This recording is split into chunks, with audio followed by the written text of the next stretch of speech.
శ్రీ సత్యసాయి జిల్లా పుట్టపర్తి మండలం వెంగళమ్మ చెరువు గ్రామంలో ఓ రైతు పొలంలో దారుణం జరిగింది.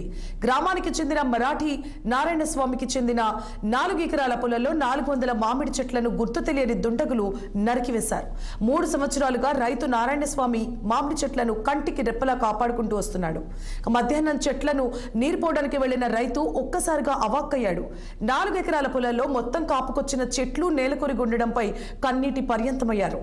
విషయం తెలుసుకున్న రైతు కుటుంబం పొలంలోకి వచ్చి మామిడి చెట్లను చూసి బోర్న వెలిపించారు.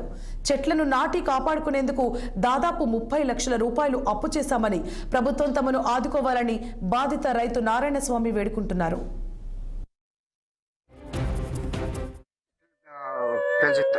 పెట్టినాము 4 నుంచి చెట్లు పెట్టినాము. గతంలో ఒకసారి నరికేసినారు.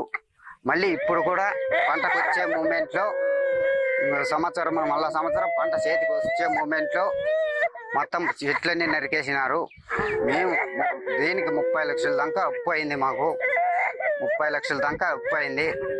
నారా చంద్రబాబు